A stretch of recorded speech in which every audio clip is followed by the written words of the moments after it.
Learning Ally is a proud sponsor of the Empowered Dyslexia podcast. Learning Ally, a nonprofit education organization, helps to transform the lives of struggling learners by delivering proven solutions that help students reach their potential. We have a heritage of supporting students with a reading deficit like dyslexia. Our award-winning Human Read audiobook solution helps students in grades 3 through 12 access books they want and need to read to help them succeed. Visit www.learningally.org for more information.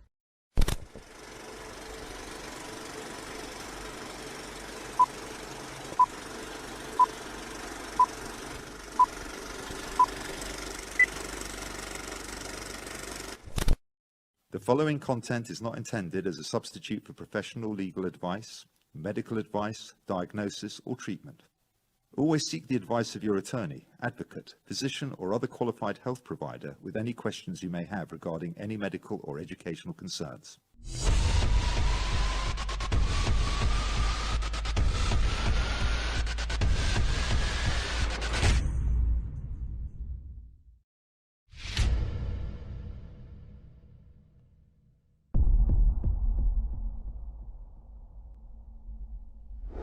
Hello and welcome to Empowered Dyslexia. I'm your host, Stephen Uraut, and we're here to help you become a better informed partner in education. On this show, we discuss dyslexia and other related disorders. We discuss research, interventions, and special education policy at the local, state, and federal level. We also interview experts in their field, and my favorite part is to interview people with personal stories around dyslexia in special education. Please be sure to like and follow us on Facebook, subscribe to our YouTube channel, and please write us a review. We like to know how we're doing and if there's any topics that you would like to hear more about. Every week, Empowered Dyslexia is broadcast on Facebook Live and YouTube Live. If you like listening to Empowered Dyslexia, the audio version, you can get it on all of our favorite apps: Google Podcast, Apple Podcast, iHeartRadio, Spotify, Stitcher, Alexa, TuneIn, you name it, we're there. Learning Ally not only sponsors Empowered Dyslexia, but they have given us our own discount code. You can take 20% off a new family membership when using the discount code ED20. Check it out. Today's guest has a bachelor's in psychology from Syracuse University. She has a dual master's in elementary education and special education. From 2011 to 2013, she was a special educator in a specialized private school that serves students with dyslexia and other language-based disabilities. In 2019, she earned her doctorate degree from Northeastern in teaching, learning, leadership, and curriculum. She has an associate level in Orton-Gillingham. She was a classroom teacher for 8 years. She was also a public school special educator. Now she's an advocate and she's a tutor for children with dyslexia. Please welcome our special guest, Dr. Lauren McClenney. Thank you for coming on the show. Absolutely. So let's start with, why don't you give our audience a little bit more information about yourself? Absolutely. So I have been a special educator for 8 years. I started my career teaching at a private specialized school for students with dyslexia and language disabilities in Georgia. And there was like such an opportunity for me to kind of get my feet wet about what dyslexia looked like, how multisensory learning can be the best way to teach students with dyslexia and dysgraphia, dyscalculia. There I actually worked very close with an Orton-Gillingham Fellow, and that was kind of the start of my love for teaching literacy in a very unique way. And so I ended up earning my Orton-Gillingham certification at the associate's level, and I still use that today to tutor students. So after leaving Georgia, I worked at the Lab School of Washington, and I used a lot of Orton-Gillingham and Story Grammar Marker and Framing Your Thoughts multisensory curriculum. And I was only there for 1 year, 3rd, 4th grade. And then I moved into public school where I was a special educator, co-teaching 7th grade and then 8th grade for 3 years. And I just really have a passion for special education and students with disabilities, and, you know, really kind of the underdog of the demographics of the students that really need the most support and the right supports. So yeah, and I went to Syracuse University and ran track there. That was a little fun fact. Loved it. Got my undergrad and dual masters in elementary and special ed. Undergrad was psychology, and then fast forwarding later, last May, I earned my doctorate in at Northeastern University in teaching, learning, leadership, and curriculum. So, yeah. That's amazing. I mean, that's when we first met. Well, we met on Instagram. We did. And I started seeing, you know, your posts. I was like, wow, these are really nice. I like this. I like the encouragement. I like the motivation that you're putting out there to your Instagram followers and to our population. Right. And I've, you know, been asking for a long time, like, please come on the show, and we finally made it work. I'm so glad that you're here. Yes, me too. Thank you for inviting me. Oh, it's my honor to have you here. So, do you have? And the reason why I'm asking this question is because, well, let me ask you this: do you have dyslexia? Does it run in your family? Good question. So I actually do not have dyslexia, and as far as I know, I don't think dyslexia runs in my family on my side or my husband's side. However, for me personally, I struggled in school, and I knew school was a place I needed to be, and it, you know, opened many doors, but it wasn't easy for me.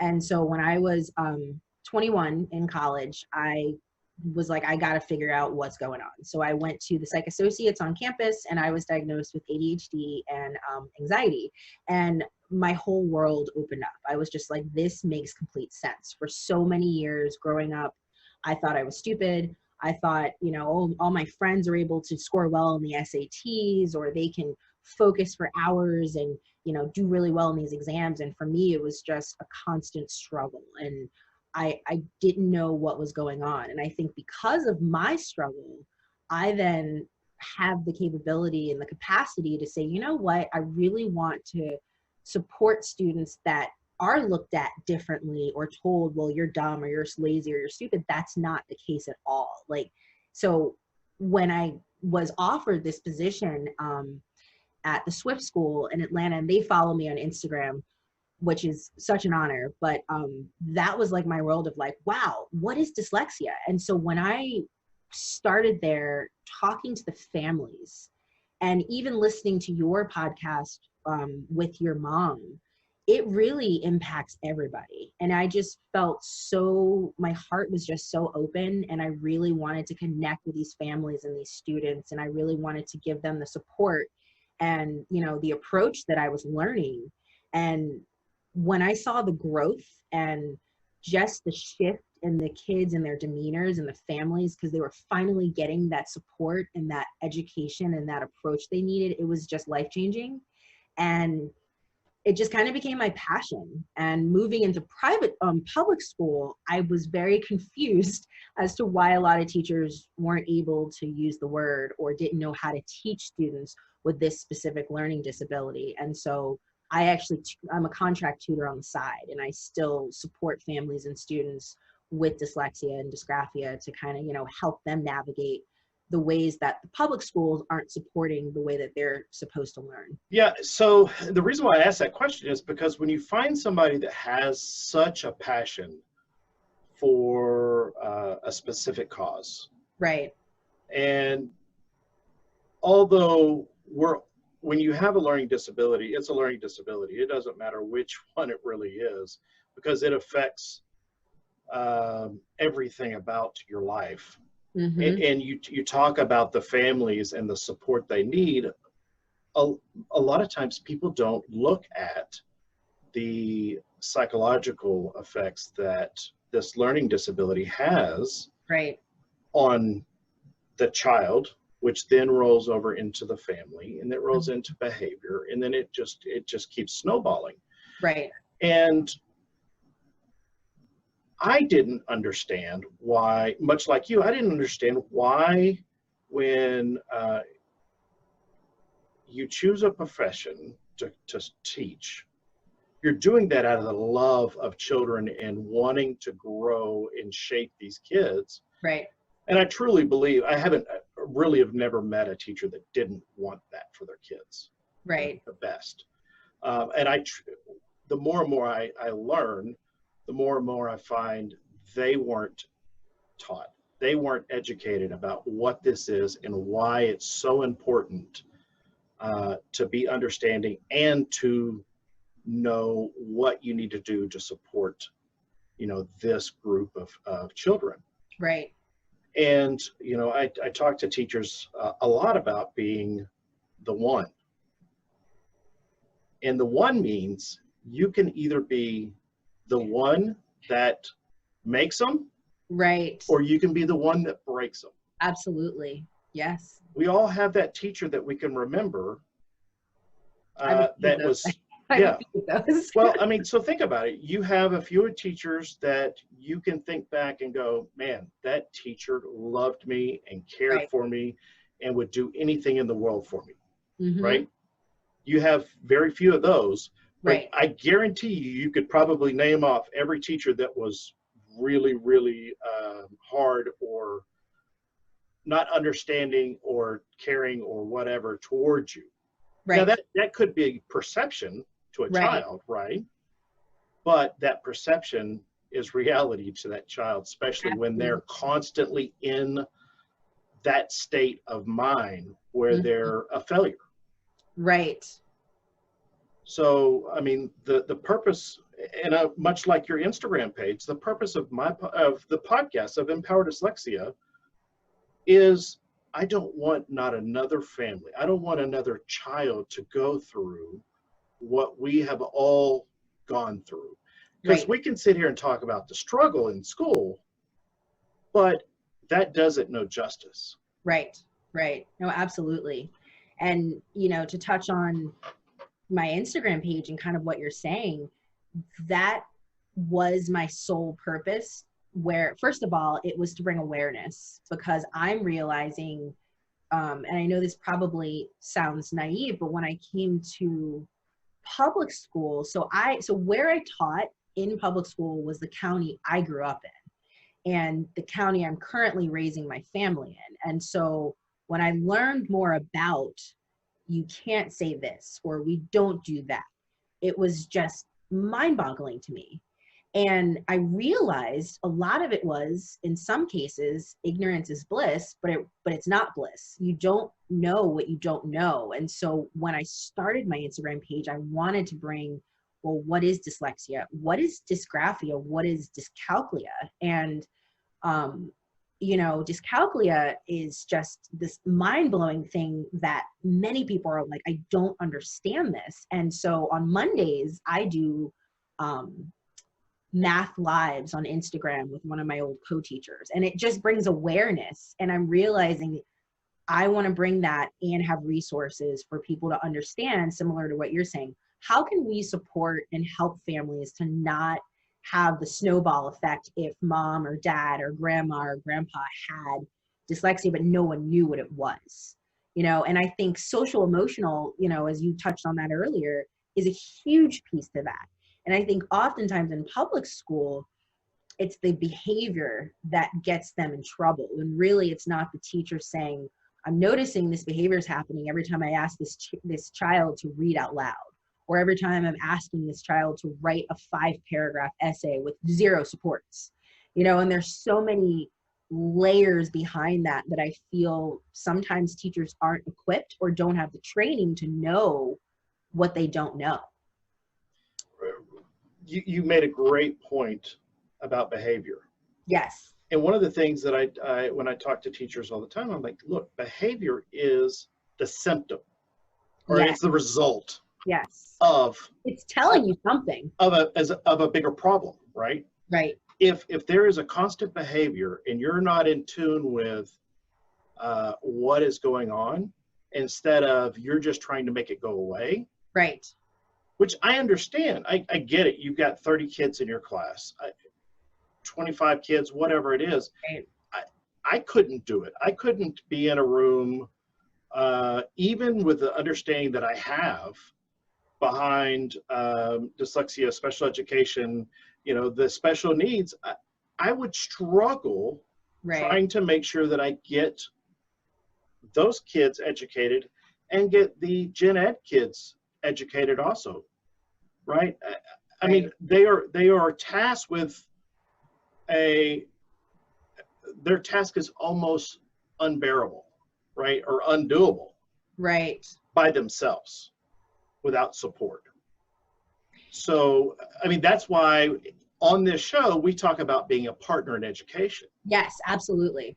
Because we truly feel that this is a village, right? It takes the administration staff, the ISD, the administration staff, the teachers, the parents, and most of all, the student.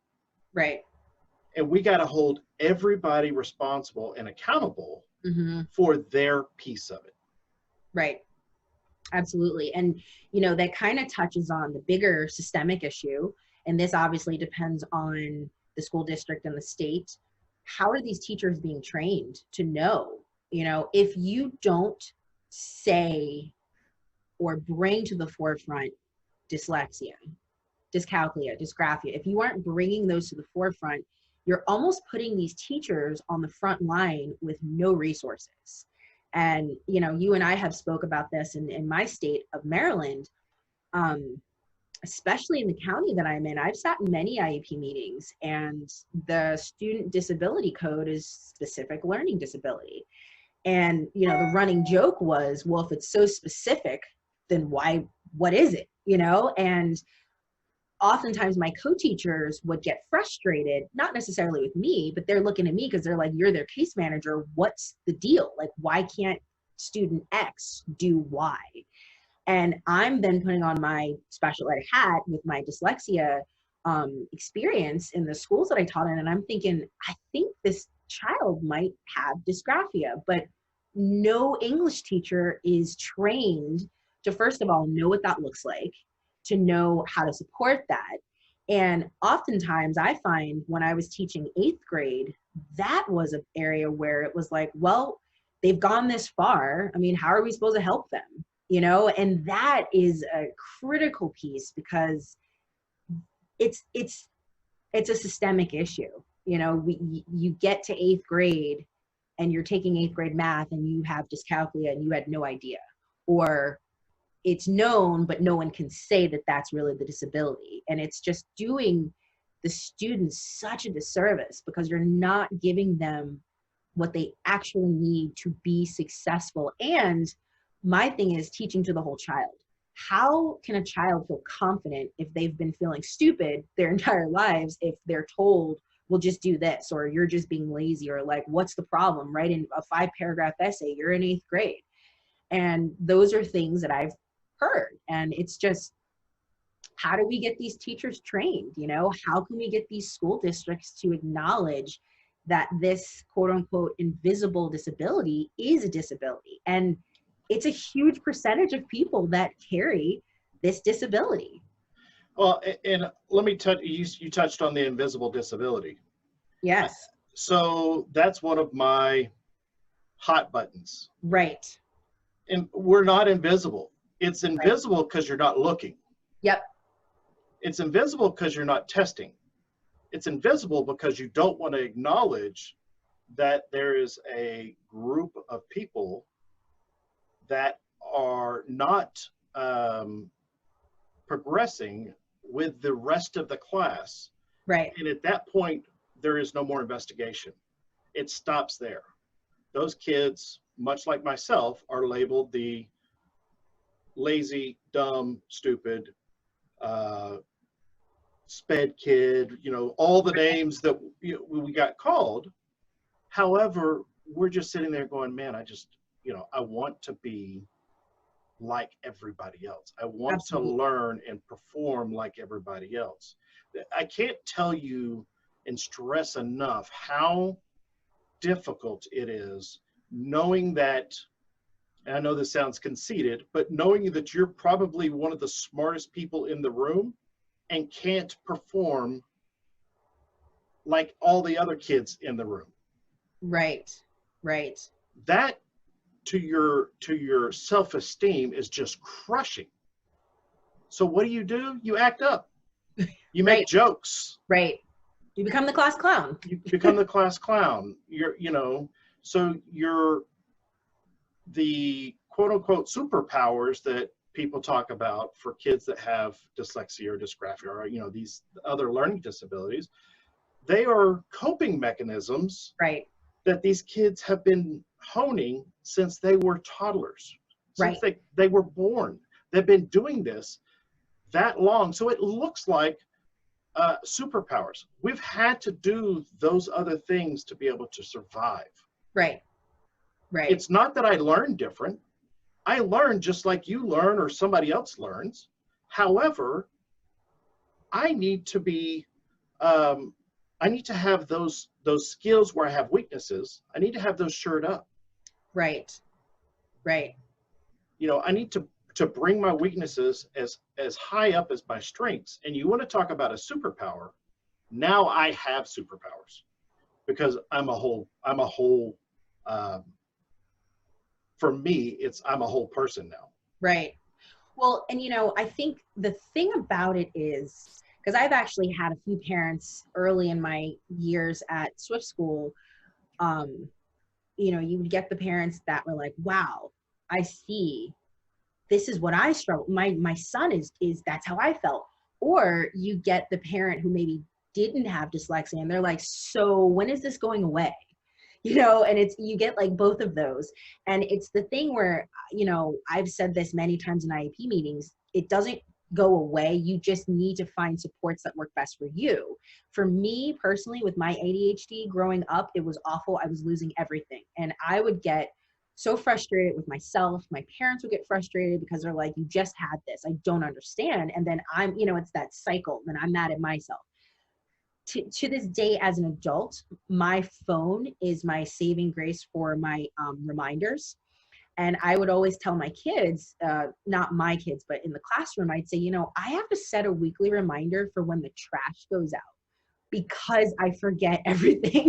And it's like my mind is always in 15 different places, but I've learned to find strategies that make me feel successful. And I think part of the issue in the classroom is if we're not acknowledging that this is a disability, number one, if we're not having teachers get the right training, and I'm not talking necessarily about Orton-Gillingham training, because that's a whole other specific specialty, and it was a lot of work, and I don't think it's necessarily feasible for a whole school district to do it, but just bringing awareness of understanding, here's what this looks like, here's how you can support.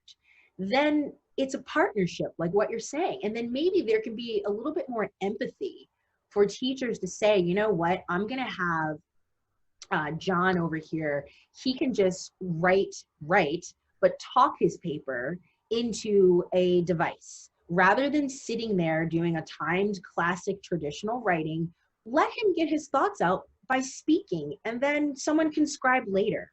And I find these days there's so much technology for so many disabilities, especially dyslexia. And it just frustrates me that some teachers are like, no, they have to do it this way. And so you made a really good point when you first started this, acknowledging that it is a disability. Right. So that is huge. You wouldn't go up to somebody that's in a wheelchair. Right. And say, well, you don't have a disability. You still have to go run a mile. Absolutely. Yes. You wouldn't go to a person that was blind and say, you still need to do X, Y, Z.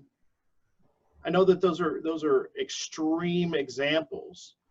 But not really. But here's the thing. If I don't know how to read, write, or spell, right, at a above an average level or an 8th grade level, let's say, how am I going to get a job? How can I go fill out an application? I mean, I talk about a story where I went in for an interview, and the interview, it was an in-person interview, went really great. And then he goes, I think that you're the right person for the job. However, I need you to go ahead and fill out, you know, the application for me. I thought to myself, what? And then they take me into the boardroom, sit me down, and hands me the application and an essay paper, you know, Oh my writing goodness. paper. And he goes, I want you to write me, you know, a paragraph about why you think you're the best person for the job. Oh my gosh. But you just like Yeah. had the oral interview, you know, isn't that enough? So, but what we don't realize, in almost every corporate job, they say you must have a mastery of the English language Right. in written and oral. So I actually got up and left because I was not going to allow them Right. to be able to sit back and make fun of me because of my spelling and horrible writing. Wasn't going to do it. Sure. You know, the other piece of this is knowing that this is, I talk about this as believing the lie. When I say believe the lie, I say it in a way that this is as good as it's going to get. So a lot of people that have learning disabilities believe that this is as good as it's going to get, because we don't know that there's anything else out there that can shore up or make those connections in our brain that will allow us to read, write, spell, do math. Right. We do this for physical therapy. When somebody has an injury, we allow them to go to physical therapy. It's the same thing on this side. Right. Look, we're not looking for a way out or an easier way. I don't want to lean. I'm in IT, so I love technology, but I don't want to lean on technology exclusively. I don't want people to go, well, you don't need to read, the computer can read for you. Right. You don't need spelling because the computer can spell for you, just spell check. Well, guess what? My spell check, before I started doing intervention, couldn't even figure out what I was trying to spell. Right. So I became the master of using other words. Sure. Right? So, you know, that's the things that we need to make sure that we keep in the forefront is don't believe the lie. Right. There is intervention out there that will help you become the best version of yourself. Right. It will give you the opportunities to go out and do more. Right. If you want to go to school, great, go to school. If you want to go do carpentry work or plumber or what, go do it. But it gives you the opportunity to do those things. The world that we live in today is not like the world that I'm a little bit older, quite a bit older than you, but my parents or my grandparents grew up in. Right. Where you could drop out of school, go pick up a hammer and start swinging it, or go work on the farm and whatever, and everything's fine. Right. I mean, we hear stories all the time about grandparents not knowing how to read at all. That was my great grandfather. He dropped out, I think, in 6th grade to help on the farm, you know, and I don't think he could really read well. And they know how they survived. Right. But is that what life's about? Right. Is life about just surviving? No. Or is it about thriving? Exactly. Is it about being the best version of yourself, not only for you, but for anybody around you? Absolutely. And it took me 47 years to figure this out, right? Right. You know, I dropped out of high school. Yeah. I you know, worked in nightclubs. I did this. I mean, all these things, thinking that it just didn't matter. Whatever, you know, not understanding, you know, you talk about how you got into education. This is the last place that I would have ever thought myself to be, because I hated everything about education so much, because it was so horrible to me. And so painful. Yes. And the pain, that's a great point too. The pain piece of this, even though it may not be a physical pain, there's no way to really quantify how painful that is. All we know is it was very painful, and that's the only way we can describe it. But what we need to understand is that pain is real. And it's real, just as real today as it was when I was in 3rd grade. It's very raw. Yeah, I mean, we were talking about how I walked through the elementary school where I went to school, and my youngest went to school, and I could still hear and picture where people said things to me. Wow. The office, when I walked by the office, because I got paddlings every day in 3rd grade for not turning in my homework or not doing my work. Wow. So walking by that office, same office door. Yes. I mean, I mean, it's like, I don't want to compare it to PTSD, but I mean, that's what it seemed like to me, right? Yeah. I walk past it and I go, man, what are these weird feelings I'm having? Right. Why am I so anxious? Why do I feel like this? You know, I'm a grown man. Why do I feel this way? I mean, nobody's going to hurt me. Right. But it's scars. Yeah. I mean, that's intense. It's not even scars. It's open wounds. It's open wounds that you have ignored and thought that they're gone. Right. But as soon as you start thinking about it, you realize they're still there. When I go talk to parents, it never fails. I have grown men walk up to me, big, gruff, you know, fully bearded men, tears in their eyes, bawling. You told my story. How'd you know? Absolutely. And I think that's the importance of, I mean, for me personally, I'm a very emotional person, teacher. That's just, I have so much empathy. And when I saw your, you know, episode with your mom, I mean, I was emotional with you, and it was just so moving to me. And it really, no, I don't have dyslexia, but I felt very similar feelings in a sense of like, gosh, I didn't hate school and it wasn't painful, but I didn't feel I was my best me, you know, and I really just felt like, why can't I, kind of going to the comment you made before, maybe I was the smartest person in that class, but I couldn't articulate whatever it is I was trying to communicate, or maybe I had a completely different approach. Because I would find sometimes I would tell people things and they're like, you're crazy. Like, what are you talking about? And it was just like my way of seeing the world. And it obviously works in the special ed world because I can really adapt things on a fly. I can read a room really well. I can sense students' emotions if they're really frustrated or upset about something.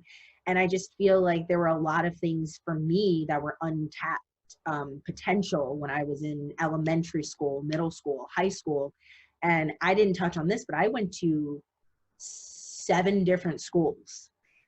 And so for me, being an extrovert, on the outside, I looked fine because I could adapt. You know, I can go to this school and make friends. I can go to this school and make friends. But really, I feel like I was not really feeling that great because I'm like, okay, now I need to like come up with a new routine of like, how can I adapt academically, and how can like my teachers not think that I'm, you know, saying off the wall things. And so it's just interesting, you know, to kind of hear your story and thinking about my experiences as a student. And, you know, I don't think much about this, but I mean, really, I really thought I was not very capable until graduate school. And I think graduate school was when I realized the special education route. I was like, wow, there are many different approaches to teaching children. And it doesn't just have to be sitting at a desk and raising your hand and giving an answer, and that's it. You know, and so I think that's why special ed was always my passion. You know, walking into a classroom, you know, to volunteer or whatever, and it's amazing to me. And of course, you know, I'm in tune with it, and that's kind of what you were talking about, being in tune with these kids and the way that their emotions start changing, and you can tell before they even say anything. You're in tune with it. I can do the same thing when I walk in and see kids who are struggling learning. Right. Because I can see it on their face. I can see it in their body motions. I see myself, I understand exactly what they're feeling before their voices ever tell me what's going on. Sure. And that's powerful. So, but that's why we need to be that partner in education. We need to have, you know, the parents coming in and being that active partner. We need to have the teachers being that active partner. We need to listen to each other. Right. Right? We need to make sure everybody has valid points, but don't come into a meeting and tell parents that their kids just aren't trying. Right. Or, you know, your kid is XYZ. That's Mm-hmm. their most precious thing in their world, is that baby, that child that you're speaking about. Right. And these parents are so over the top, don't know what to do or who to turn to. Right. Right. And the one place that's supposed to help, to the parents, it seems like it is a constant attack. Sure. Right? Mm-hmm. So let's eliminate that piece of it and work together. When you come to a boardroom meeting at a corporate job, it's not you're coming in with you against everybody else around the table. Right. Which it is like that with a lot of ARD meetings or 504 meetings. Right. Right. It's one parent or two parents coming in and, you know, 12 people around the other side of the table to tell you how incapable your child is. Sure. So let's change that. Let's work together and get these kids the proper support they need so they can be the best versions of themselves. And that is going to help other kids. It's going to help other families. It's going to help I mean, it's a, you want to talk about a snowball effect. Yeah. That is truly, yes. That's truly the snowball effect that we want. Yes. So you talked about having ADHD. Yes. I have ADHD also. How does that affect your daily life? So I think being a teacher, I have been able to find ways for me to feel successful and not as frustrated as I've gotten older. I feel like there are still moments. I am very type A, and so I have to have lists. I have to have reminders. I have them in many different places. So I have them set on my computer at set times, on my phone set times.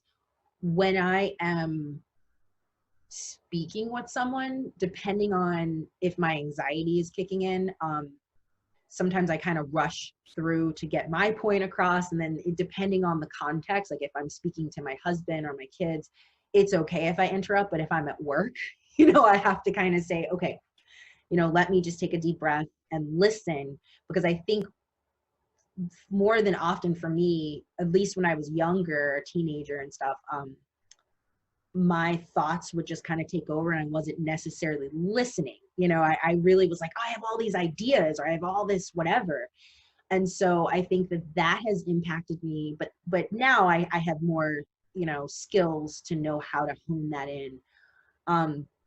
But growing up, I had to do sports. You know, I couldn't sit still. And I ran track for 10 years, and that actually served me well because it paid for 4 years of Syracuse, which, if you guys know that, it's not a cheap school.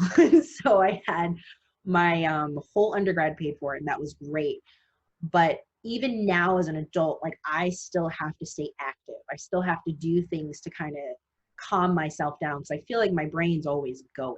And then if my anxiety kicks in, then it's really going. So, you know, and ways that I've kind of helped with the anxiety is to meditate, to kind of just slow myself down a bit. But I think, as I stated earlier, you know, it was kind of an eye-opening experience for me when I learned this. And at first I was really sad because I was just like, oh, there's something wrong with me. But then I realized, wait a second, I've gone this far and I've been successful. So how can I just channel this in a positive way? And I think what I did was become a special educator. And I really wish people would, when they're finding out, especially as an adult, right, that they have dyslexia or they have ADHD so these are struggles that we're dealing with. So at this point, you have two choices, especially, talk about dyslexia. You either remediate, right, or you use accommodations, whether you're using spell check, audiobook, whatever, and you just keep moving forward. right, Right. But from a child's perspective, we got to make sure that we give them every tool possible to make sure that they get through it. So they don't go their entire life not understanding what it is. what's going on. Because the other reaction that we have is anger. Because I know when I went through remediation last year, literally the first week that I started, I was so angry because I said, why didn't somebody teach me this way? Life would have been completely different. Yeah. And that's the reason why I talk about dyslexia stealing my life. Right. Not because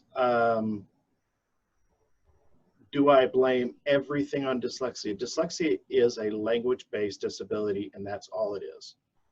Everything else that goes around it is something else. Whether it's math, it's dyscalculia, if it's handwriting, it's dysgraphia, what are these other things? However, we tend to use dyslexia as a catch-all.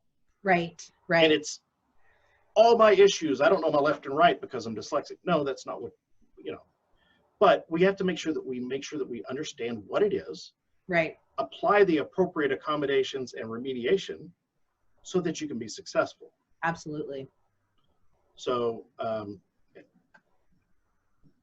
and I just completely lost my ADD kicked in because I just completely lost my train It's okay, of thought. that happens to me too. I mean, I think it's really important for people to understand what the difference between 504 and IDEA is, why we have the two different programs, and what protections you have under those programs.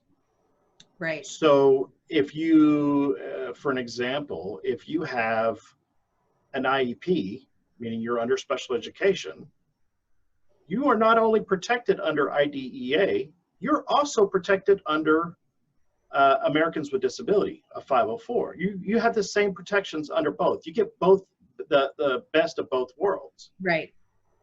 If you have a 504, you only get protections under Americans with Disability Act, which Right. It was never really meant for school. Right. It was supposed to be for accommodating, not remediation. Right. However, our state has decided that this is a gen ed issue, meaning dyslexia is a general education issue, and that's where it needs to be treated. So they want to take the medical piece of this out, right, and go that direction. So that's why it's very frustrating as a parent to constantly feel like the rug's being pulled out from underneath you. right. Wow. No, that's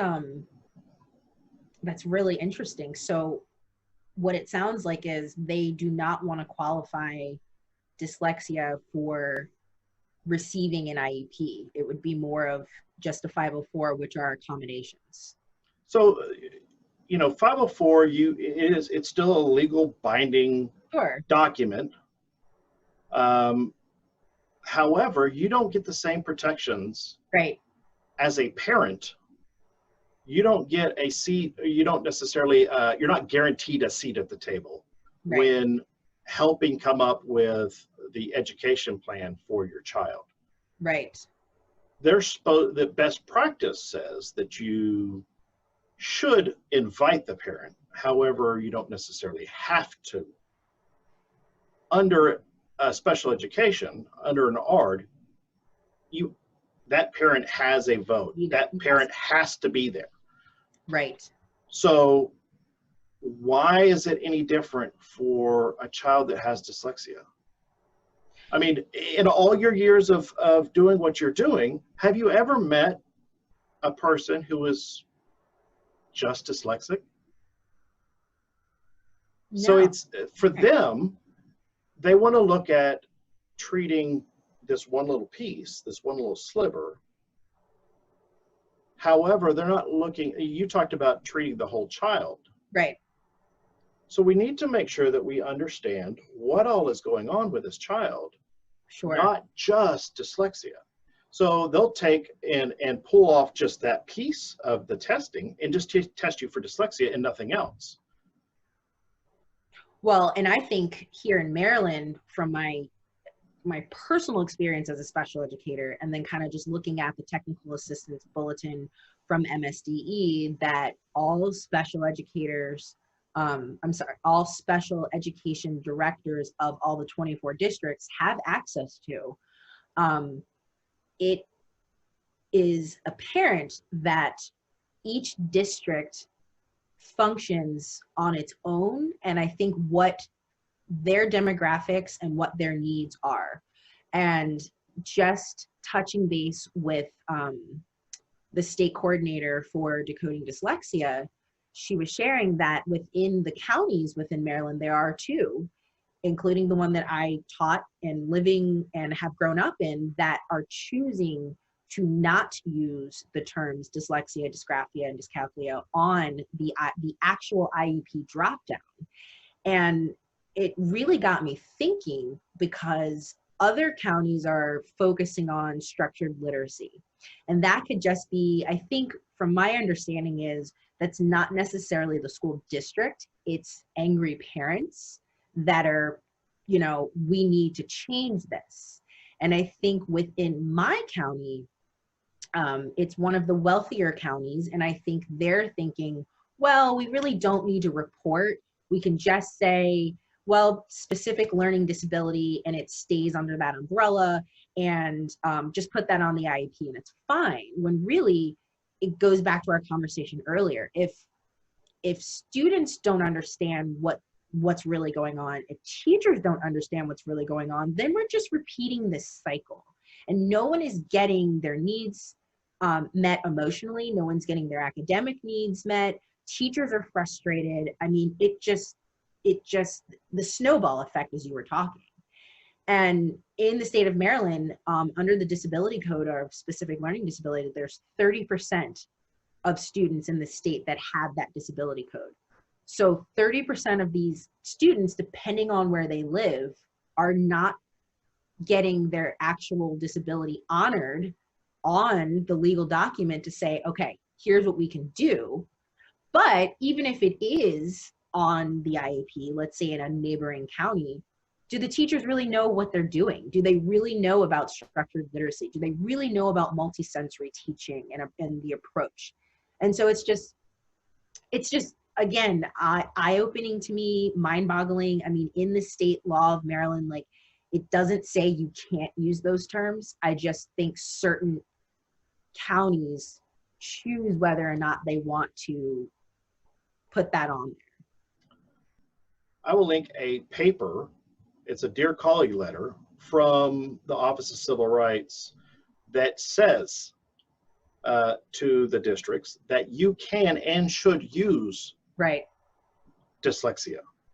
I mean, it's in, if you go under IDEA, it is category 10. It says dyslexia. Right. And this bulletin, it's all in this bulletin, and it's just fascinating how the special education directors of each district choose whether or not to say, no, well, don't worry about it, or yes, let's do something about this. And for your viewers, and of course for ours, it's even worse than that. We're talking about districts. Right. Some districts, and like you were saying, it's school to school. Right. You could change one school to another school in the same district and your IEP be completely different. Now, you go state to state. You go to you be in the military, and you're moving around in the states. Right. Well, guess what?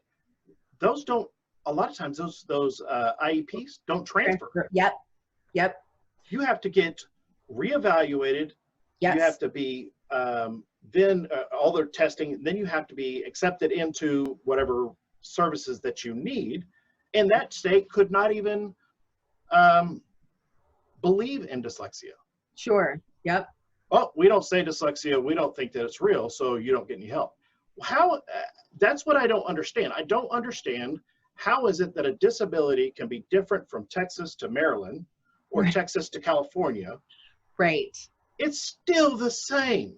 Right. You wouldn't say that about autism. No, you wouldn't say it about any other, anything else that affects people.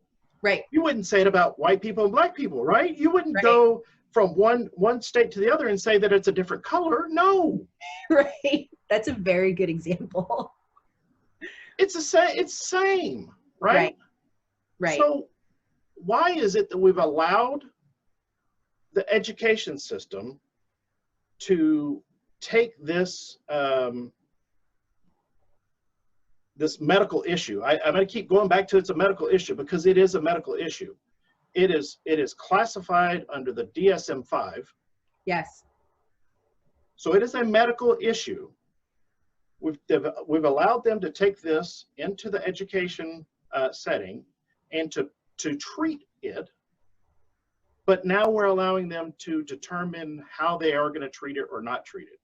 Right. We wouldn't do this for cancer, diabetes, asthma. I was using asthma the other day as an example. Right. Right. You wouldn't go to a kid who has asthma that you know he has asthma and then start chastising him about running or whatever and not allowing him to have his inhaler. Yeah. Right. And if he went to the next county or the next state, guess what? He still has asthma. Right. No, valid points. So, you know, if we have lawmakers listening to this, which we do, we need your help. Mm-hmm. This is ridiculous. Right. All we want is the same thing, no matter what our skin color is, no matter what. All we want is the best for our kids. Right. We pay our tax dollars for a good education. It doesn't matter which part of the city we live in, the north, the south, east, west. We all want the same thing for our kids. Absolutely. We want better for our kids. We want our kids to be better than we were. We don't want them to go through the struggles that we have. Yep.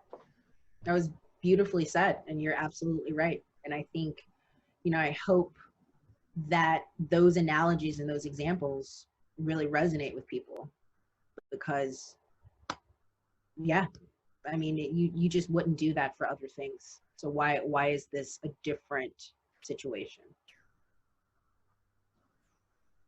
Well, you are always welcome to come on my show.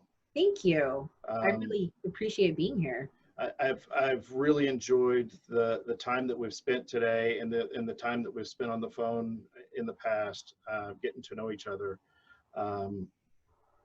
I'm proud that you're out there serving our population of kids that need help. Yes. And I say this a lot, you're literally saving lives. Thank you. You know, you want to talk about a first responder.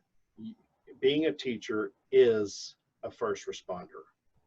You are literally saving lives. There are so many kids that end up in the jailhouse or the graveyard. Right. Because of feeling stupid, because of not getting their needs met at the schoolhouse. Right. So I love to partner with people that have the same agenda that I have, meaning we are going to make sure that all kids get educated. We're going to make sure that we destroy the pipeline to prison. Right. We're going to make sure that we destroy that pipeline to the graveyard because of not teaching these kids properly. Right. We're going to make sure that these kids get the opportunity to go do whatever they need to do. Once I've given them the opportunity, or the teacher's given them the opportunity, well, now it's on you. Right. But we've Right. given you the skills. We've given you what you need. So by doing this, you're not only saving their lives, the children's lives, you're saving the lives of the parents. Mm-hmm. And, you know, we can be better people. We have to do better to be better. Absolutely. So thank you for all you do. Thank Please, you. please keep up the good work. And I can't wait to have you back on. Thank you so much. And thank you for inviting me. And thank you for having this opportunity to have this podcast for others to hear other supports that are out there. Thank you. Absolutely. And I'm going to put links to your Instagram page and all your social media in the bottom of this, in the description. So if you haven't seen Dr. Lauren on Instagram, please go out and make sure that you do. She is she's awesome. She really posts some great stuff out there, and I enjoy sharing it and seeing it. So thank you very much. Thank you.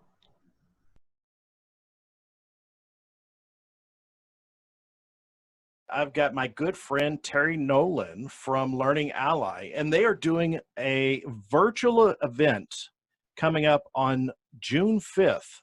So Terry, can you tell us a little bit about your event? Yes, it is Spotlight on Dyslexia. It's our 5th year to do this event, and we've got an amazing lineup of speakers, Dr. Anita Archer, Emily Hanford, keynotes, that you can come and attend live on June 5th and come and hear from 16 amazing speakers. But here's what's important. You can get access to the recording up until September 30th. So you can get in there and dive in and hear all of those speakers and earn CE certificates. So I'm going to put the link to this event down below. There is a discount code. Terry, can you give us that discount code again real quick? Yes, discount code SPOD20EDU, SPOD20EDU. We will see you there. We're going into summer now, and we want to make sure that we are prepared and ready to start school, however it may look after this pandemic. We would always like to recommend that if your student is struggling and you think that there may be a possibility of them having a learning disability, please get them tested as soon as possible. Knowing is half the battle. We can't stress it enough that early detection is the key to success. To get the process started, you can go to our website and download one of the evaluation testing letter templates at www.empowerdyslexia.info. I've got some exciting news. Empower Dyslexia is officially a 501c3. Becoming a 501c3 is going to give us the opportunity to provide services and support for these families at a greater level. Thank you for your support. Empower Dyslexia is about us. It's about our community. It's about helping each and every one of us. Thank you for tuning in, and we'll see you next time. Here's a word from our sponsors.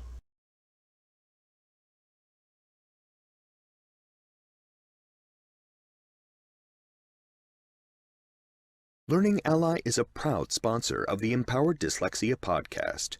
At Learning Ally, we are always looking for new ways to engage readers struggling with a reading deficit like dyslexia and help them work to their potential.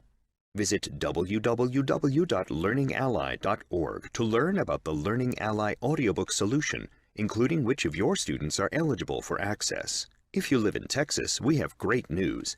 The Texas Education Agency provides access to the Learning Ally audiobook solution for all K-12 public and charter school students with reading deficits. Get started today by visiting www.learningally.org/Texas.